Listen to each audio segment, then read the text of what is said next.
nitong mga paring ito at nitong mga iglesia ni Manalo na ang taga-dating daan daw masasamang tao.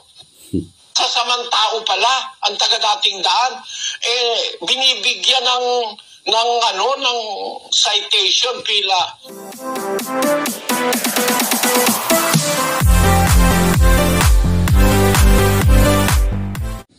Minsan pa muli mga kaibigan ay ako'y bumabati sa lahat na nakasubaybay sa ating programa. Tayo po'y nagpapasalamat dahil ang ating munting channel mga kaibigan ay tuloy-tuloy pong lumalago. Yan ay dahil po sa awat tulong ng ating Panginoong Jesucristo at sa inyong mga suporta mga kaibigan at mga kapatid. Maraming salamat po sa inyong lahat. May mga nagko-comment sa akin. Lagi na lang nagko-comment po ito. No? Gusto ko lamang po bigyan ng pansin mga kaibigan. Galing po ito sa isa sa mga taga-subaybay siguro ng Broccoli TV at saka si JR Badong. Ewan ko mga kaibigan kung baka siya pa nga ang isa sa mga nanggaling sa MCGI, no mga kapatid. Lagi na lamang po siyang nagko-comment sa akin, nagpapapansin mga kababayan, na sabi niya si Christopher Benguet. Sabi niya, watch Broccoli TV and JR Badong and compare with MCGI. Iiyak ka manong, sabi niya. Alam niyo mga kaibigan, hindi po lingid sa atin na napakarami na po ang nagaganap na siraan ngayon sa MCGI simula na noong ang ating kapatid na Eli ay namatay. At ang nakakalungkot, lahat ng mga sumisira sa MCGI ngayon ay dating kadikit ng ating kapatid na Eli Soriano. Isa na dyan si Ulysses. Unang-una, kauna-unahan, buhay pa ang ating kapatid na Eli ay si si Willie Santiago na mga kaibigan. Pero nung namatay ang ating kapatid na Eli, isa na dyan si Ulysses na kung saan ay ayon sa mga nagsasabi, si Ulysses daw ang personal na nurse ni kapatid na Eli doon po sa Brazil. Yun po yung aking napapakinggan. Pero yung sinasabi itong si Christopher na Broccoli TV at saka JR Badong, hindi ko pa pinanood yon mga kaibigan. Kasi wala akong interest na manood.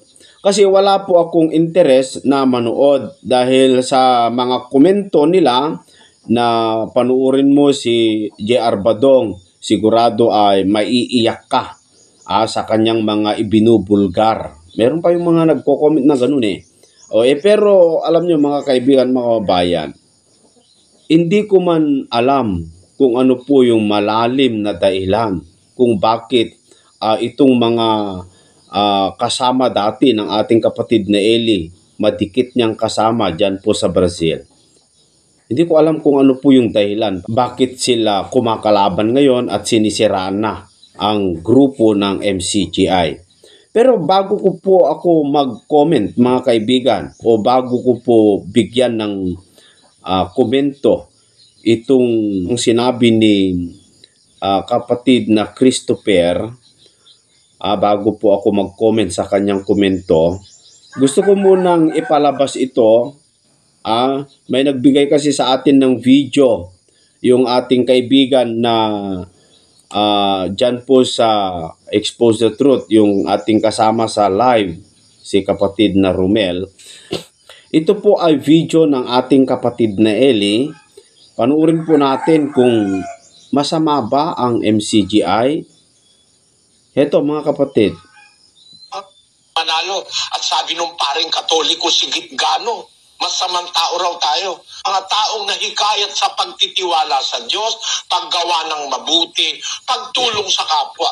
Na ito, pilit na pinamamali. Yan po ang mga unang nanira sa ating kapatid na Eli. Yung mga kaaway niya sa pananampalataya, yung INC at saka si Gitgano. na sinasabi pa ni Gitgano ay naduwag daw ang ating kapatid na Eli. Pero yung mga tao, tanungin ninyo mga kaibigan, ako rin, hindi ako naniniwala natakot si kapatid na Eli kay Gitgano lang. Kitang-kita naman sa mga video si kapatid na Eli matakot kay Gitgano. Naku, hindi ka panipaniwala yan. Yan ay kasinungalingan. So sila yung unang naninira sa ating kapatid na Eli na masamang tao daw ang ating kapatid na Eli. Tinitira pa nga sa, sabi nga kung boxing ay below the belt mga kaibigan. Tuloy natin. Nitong mga paring ito at nitong mga iglesia ni Manalo na ang taga-dating daan daw masasamang tao. Sasamang tao pala ang taga-dating daan. Binibigyan ng citation pila sa ng National Red Cross sa pagtulong sa kapwang nangangailangan ng tulong. Tayo ang pinakamaraming idinodonate na dugo taon-taon sa Red Cross. Kami pala masasamang tao. Ang masasamang tao pala nagpapakain ng libre. Ang masasamang tao pala dumadalaw sa bilangguan para yung mga bilanggo na walang toothpaste, walang toothbrush, bigyan ng damit, kumot, banig. Yun ba masasamang tao? Yung mga taga-dating daan, masamang tao raw kami. Sabi ng iglesia ni Manalo at sabi ng paring Katoliko si Gitgano, masamang tao raw tayo. Ang mga taga-dating daan, meron libreng sakay, may libreng ospital, klinika, may libreng eskwela, walang bayad. Kami mga masasamang tao. Kapal ng pagmumukha ninyo. Kapal ng pagmumukha ninyo. Tindi nyo manira sa kapwa. Kami may libreng serbisyo ng pagtulong sa kapwa.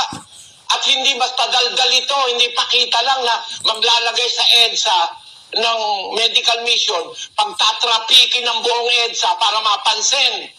Hindi ito minsan lang, ito araw-araw, walang tigil. Binibigyan ng award ng iba't ibang mga lugar. Sandali. Bakit? Meron kaya ganon, mga kaibigan, na gagawa ng medical mission para magka-traffic lang sa EDSA, para mapansin? Meron ba ganon? Ewan natin. Pero alam nyo mga kaibigan, totoo itong sinasabi ni kapatid na Eli na meron talaga silang mga tinutulungan. Marami silang tinutulungan. Naranasan ko na rin yan mga kaibigan. Pero ayon sa kanyang sinasabi, may mga nagsasabing masamang tao daw ang taga-dating daan. Ito ba yung masamang tao tumutulong sa kapwa, sabi niya. Maaari sabihin din ng mga iglesia ni Cristo, sabihin din ng mga Katoliko, kami nga ay may mga ganyan din. Kung masama ang MCGI dahil tumutulong, gumagawa ng mabuti, kung masama yung ganon, di lahat-lahat na lang ng mga relihiyon na gumagawa ng ganyan ay masama na rin. Mga kaibigan, kung masama si kapatid na Eli, sinong matuwid? Kung hindi totoo ang mga ipinapangaral ni kapatid na Eli, sino ang totoong nangangaral?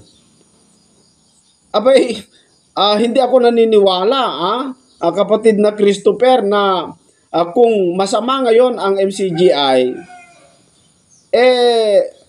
di lahat na mga relihiyon masama na rin para sa iyo. Kung masama ngayon ang aral ng ating kapatid na Eli, di mas lalong anong totoo? Iglesia Katolika? Tuloy natin. Pati sa Singapore, nabibigyan ng award ang mga taga-dating daan sa paggawa ng kabutihan sa kapwa. Tapos merong kayong sikmurang sabihin, ang taga-dating daan ay masamang tao. Mga gago! Napakawawalang yan itong ating mga detractors na ito. Katarantaduhan yan. Pati nga sa Singapore, meron tayong award sa paggawa ng kabutihan sa kapwa. Tapos sasabihin nyo, tindi nyo, dito nga sa Brazil no less than the Embassy, the Philippine Embassy in Brazil, nakapansin sa aming ginagawang mabuti dito sa Brazil. Ang nakakalungkot lang, dito sa Brazil, may mga nagkalat na alagad ni Kibuloy na nanghihingi ng limo sa mga airport. Nakakasira sa mga Pilipino. Pero kami, ang naiwan naming impresyon dito, gumagawa kami ng mabuti sa kapwa. Ayoko sanang sabihin pero nakakaano talaga. Nakakasakit ng kalooban na sasabihin mga taga-dating daan daw masasamang tao. Masamang tao, taga-dating daan. Sabihin mo yan, tell that to the Marines. Ang dating daan, mayroong track record ng paggawa ng mabuti sa kapwa. Dahil naniniwala kami sa Diyos ng Biblia na ang sabi, gumawa tayo ng mabuti sa lahat, lalong-lalo na sa kasambahay na pananampalataya. No? Ibigin mo ang iyong kaaway. Kung magutom, pakanin mo. Kung mauhaw, painumin mo. Hanggang Haiti, yung mga batang kumakain ng putik, pinadalhan natin ng pagkain Nagpalagay tayo ng ng tinatawag na feeding program Tapos kami pa ang masamang tao. Okay lang. Kung yan ang kaligayahan niyo, magsinungaling, manira. Okay lang. Darating naman ang araw niyo Kanya-kanya lang yan Araw mo ngayon Malakas ka sa gobyerno, kahit ano gusto mong sabihin, nasasabi mo. Walang magdidemanda sa'yo. Kasi, demanda ka man dismiss naman lahat ng demanda okay lang. Talagang ganun sa mundo. Sabi nga ni Balagtas, sa loob at labas ng bayan kong sawi, kaliluhay siyang, nakalimutan ko kapatid na Daniel, gandang asal, ang magandang asal ay ipinupukol sa laot ng dagat ng kutyat linggatong. Balang magagaling ay ibinabaon at inililibing na walang kabaong.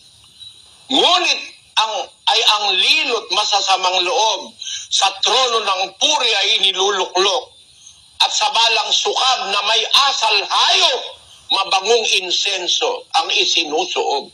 Kita nyo? Yan ba't nagawa ni Baltasar yan? Yun ang nangyayari Totoo yan Kung alin yung tama, yun ang sinisikil, pinasasama. Kung alin yung mga tarantado, yun ang pinupuri. Tama yun. Okay lang. Talagang ganon. If that is it, so be it. Pero, hindi nyo ako mapipigil magsalita ng totoo.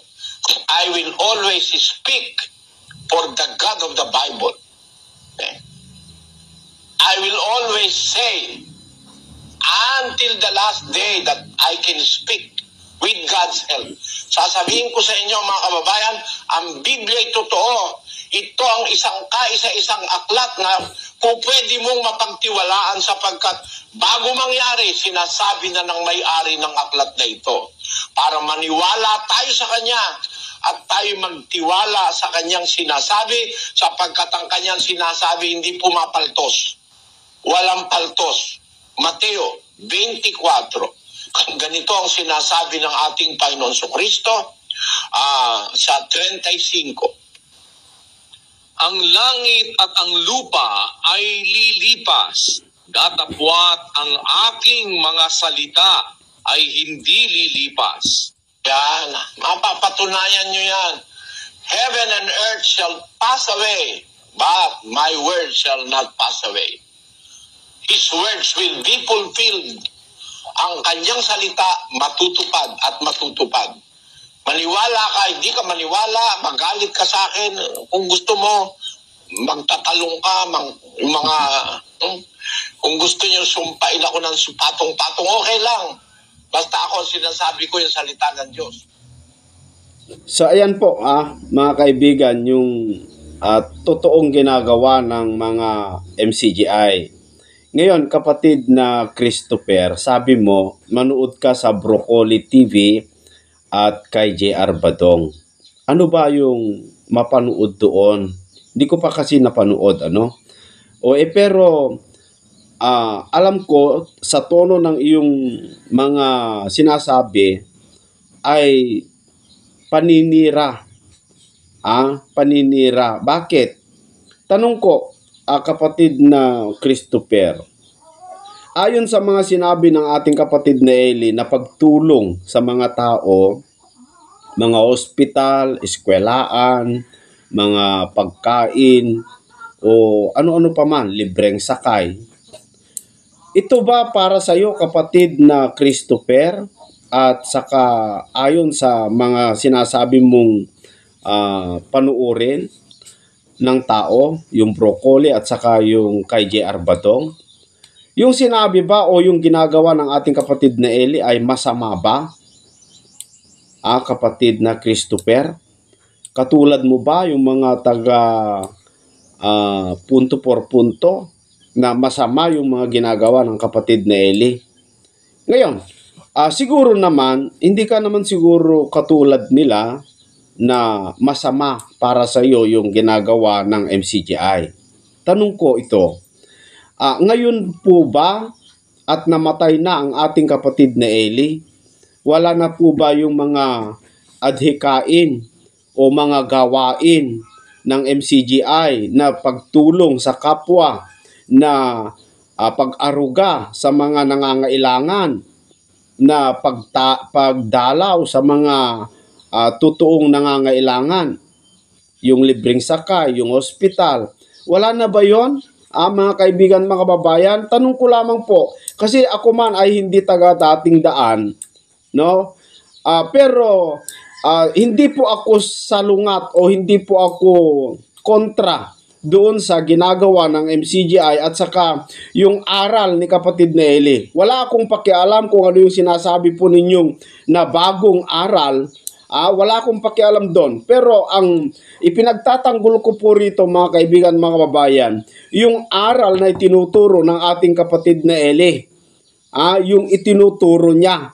Wala akong problema kung ano yung problema po ninyo ngayon diyan sa loob. Pero ang tanong ko, yung ba ginagawa ng ating kapatid na Eli nung buhay siya, na siya ay tumutulong sa mga tao noong buhay pa, pero ngayon, natigil na ba yon para masabi po natin na mali na at masama na ang dating daan ngayon o ang MCGI, mga kaibigan, mga kapatid? Dito sa programang Expose the Truth, marami po tayong nakakasama sa live na mga taga MCGI. Ni isa sa kanila, mga kaibigan, mga kababayan, wala man lang sumira sa kanila o wala man lang nagsalita sa kanila laban kay Broccoli TV, laban kay Badong, laban kay Ulysses, laban kay Willie Santiago o sino pa man, mga kaibigan. Wala man lang akong marinig sa kanila. Siguro ayaw nilang pag-usapan. Pero ang nakikita ko, mga kapatid, ayon sa mga video, tuloy-tuloy naman yung pagtulong ng MCGI. Kasi yung asawa ko, mga kaibigan, mga kapatid, meron siyang mga kamag-anak, kapatid, na naanib dyan sa MCGI. Tinatanong naman namin, kinukonsulta naman namin yung mga sinasabi ng mga iba sa mga nagkalat na video dyan po sa YouTube. Pero ngumingiti lang sila. Mga kaibigan, mga kababayan, alam nyo, mga kapatid, hindi naman po lingid sa atin, kahit po sa totoong iglesia o kahit po doon sa mga sinaunang iglesia, kahit po sa sinaunang Kristiyano, panahon pa ng mga apostol, ay meron talagang ganyan. Si Kristo nga, mga kababayan, ay yung 12 na kanyang apostol ay meron pang isang Judas mga kababayan. Bakit kaya? Tulad ni Satanas. Di ba si Satanas ay galing dati sa kaharian ng langit? Pero dahil sa kanyang pagseselos o kanyang kasamaan sa kanyang puso, na siya ay gusto niya rin, ito ang dahilan kung bakit humiwalay si Satanas, mga kababayan. Si Satanas, kung bakit humiwalay sa Diyos, nakita ng Diyos na merong masama sa kanyang puso na gusto niya ring ipantay yung kanyang katanyagan, yung kanyang kaharian gusto niya ring itantay ang kanyang sarili doon sa may likha, may lalang sa kanya. Biruin mo, mga kaibigan, si Satanas ay nilalang ng Diyos, ginawang pinuno ng mga anghel sa langit, pero nagtraidor at ang gusto niya kasi ipantay niya yung kanyang sarili doon po sa kataas-taasang Diyos, mga kababayan. Isaiah Kapitulo 14 sa versikulo 12, ganito po ang ating mababasa. Ano't nahulog ka mula sa langit o tala sa umaga? Si Satanas ito anak ng umaga. Paanong ikaw ay lumagpak sa lupa? Ikaw na siyang nagpahina sa mga bansa. At sinabi mo, ito kasi yung karakter ito kasi yung ugali ni Satanas At sinabi mo, sabi ng Diyos, sa iyong puso ako'y sasampa sa langit. Aking itataas ang aking luklukan sa itaas ng mga bituin ng Diyos at ako'y uupo sa bundok ng kapisanan sa mga kaduluduluhang bahagi ng hilagaan. Ako'y sasampa sa itaas ng mga kaitaasan ng mga alapap. Ako'y magiging gaya ng kataas-taasan. Tignan mo, dahil sa masamang hangad ni Satanas, yun ang nagpalagpak sa kanya, yung kanyang kasamaan sa kanyang puso, dahil nainggit. Inggit kasi ang nag-ari kay Satanas, kaya nilabanan niya ang kanyang Diyos. Yung lumalang sa kanya, nilabanan niya. Bakit? Dahil sa inggit. Alam niyo, yung inggit nakakamatay yan mga kaibigan, mga kababayan. Ewan ko kung anong dahilan si J.R. Badong, kasi ayon sa sabi-sabi, si J.R. Badong ay nanggaling din sa Brazil At siya yata yung taga-alaga sa nanay ni kapatid na Daniel. Ewan ko, hindi ko kasi alam yan Wala kasi akong alam sa mga istorya na yan na ano lang ako sa mga comment ng ating mga kaibigan. At si Ulysses naman ay personal na nurse ng ating kapatid na Ellie. Pero bakit sila umalis? Baka naman dahil sa inggit. Ewan ko lang. Pero baka naman dahil sa inggit. Ang isa sa mga natatandaan kong ipinapangaral ng ating kapatid na Ellie, ito naman siguro ay hindi naman siguro sa inyo. Sabi niya, wala akong pakialam sa mga namumuno ngayon sa MCGI mga kaibigan, pero masagot ko lang yung mga nagko-comment sa akin. Sabi ng ating kapatid na Ellie na kanyang ipinapangaral nung buhay pa, ibigin mo ang iyong kaaway. Kung itinuturing po ninyo na kaaway nyo ngayon, yung namumuno ng MCGI ngayon, si kapatid na Daniel, hindi nyo ba kayang ibigin? Kung ang tingin nyo ay masama, kung ang tingin ninyo sa kanya ay kulto na ngayon, but hindi nyo ba kayang ipanalangin? Hindi nyo ba kayang ibigin, mga kaibigan, mga babayan? Kailangan nyo bang siraan? Yung ganung attitude kasi, sa aking nakikita, baka may tumubo na inggit sa puso. Ngayon, hindi ko naman sinasabing ganun, pero ayon lang sa aking pagka-intindi, sana naman mga kaibigan, naranasan din naman ninyo minsan tumira diyan, mga kababayan. Sana kung mayroong mang pagkakamali sa mga aral ngayon, kasi sabi nyo, maraming mali na maraming taliwas na at maraming dagdag na ginagawa dyan po sa MCGI ngayon. Sa paglabas po ninyo, sana naman ay wag nyong tirahin sa below the belt. Sana naman mga kaibigan, yung aral, yung maling aral, yun po yung tirahin po ninyo, mga kababayan, no? Pero wag po yung pagkatao, wag po yung personal. Kasi bawal yun eh. Bawal po yun, mga kababayan. Dito po sa libro ng Gawa, sa Kapitulo 20, versikulo 28, ganito po ang nakalagay, ano? Ingatan ninyo ang iyong sarili, sabi dito, at ang buong kawan. No?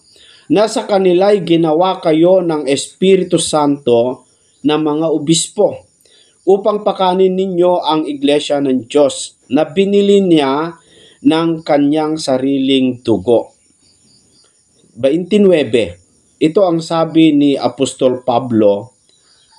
Sabi niya, aking talastas na pag-alis ko, sabi niya, ay magsisipasok sa inyo ang mga ganid na lobo na hindi magpapatawad sa kawan.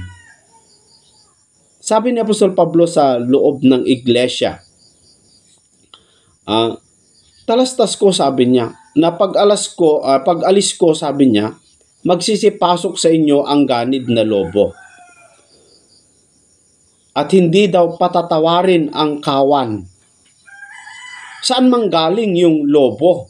Saan manggaling yung sisira doon sa iglesia na pinamumunuan ni Apostol Pablo?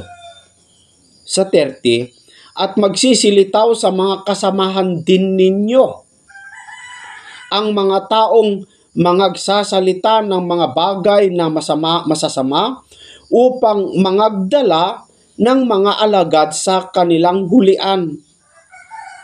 Yan po ang sinabi ni Apostol Pablo na pag-alis ko, sabi niya, may magsisipasok na mga bulaang, mga ganid na lobo, sabi niya. At hindi patatawarin ang kawan. Kung saan manggaling, sabi ni Apostol Pablo, manggagaling din sa inyo. Ibig sabihin, doon din sa loob, mga kababayan. At yan ay nagaganap ngayon sa MCGI, mga kababayan, na kung saan ang sumisira ngayon sa loob ng MCGI, yung mga nanggaling din doon sa loob. Ewan ko, wala akong masabing masyado sa loob ng MCGI kasi hindi naman ako MCGI, mga kaibigan. No? So yan po, mga kaibigan, bahala na po ang mga taong bayan. Bahala na po ang tao manghusga sa mga sinasabi o kumakalat sa YouTube ngayon. Kung ang purpose mo lang ay sumira, siraan dahil inggit ka, may inggit sa iyong puso, siguro hindi ka magtatagumpay. Pero kung talagang pagtutuwid ang purpose mo at dahil mahal mo ang isang tao, ay sana hindi ganon. Yun lang ang masasabi ko. Marami kasi akong mga may mga kamag-anak din kasi ang aking asawa dyan sa loob ng MCGI mga kababayan. At nakikita ko naman na napakaganda yung mga ginagawa nila, ay binabahagi nila ang salita ng Diyos at hindi sila tumitigil, hindi naman sila sumisira, nag-iba na tama yung sinabi ninyo na nag-iba na ang iglesia ngayon. Tama kasi ang napapansin ko, yung mga dating MCGI dati, nung buhay ang ating kapatid na Eli, ay kung mag-comment sila sa mga kumakalaban sa ating kapatid na Eli, ay grabe, no? Pero ngayon, parang bawal na yata yung magmura, yung mga parang bawal na yata yung mag-comment ng mga masasamang, yung mga hindi magandang comment, mga kababayan, yung mga komento na hindi po maaari dapat i-comment. So hanggang sa susunod po, mga kaibigan, dito sa ating programang Expose the Truth. Maraming salamat sa lahat na nakasuporta at nakasubaybay.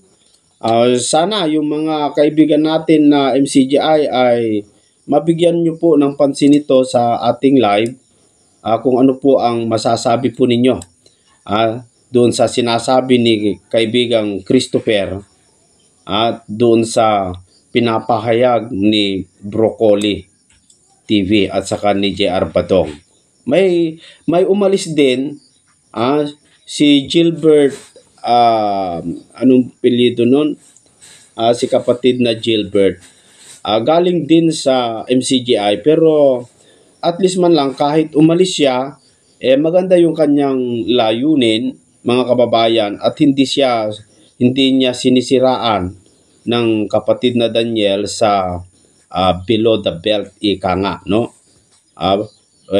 Yung mga iba kasi pati buhay, pati personal ay tinitira Siyempre tayo naman, nasasaktan naman yung mga ating kamag-anak dyan.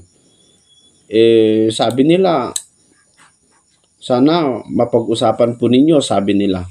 Mga kaibigan, sana po ay mabigyan po ninyo ng panahon kung gusto po ninyo, mga kapatid.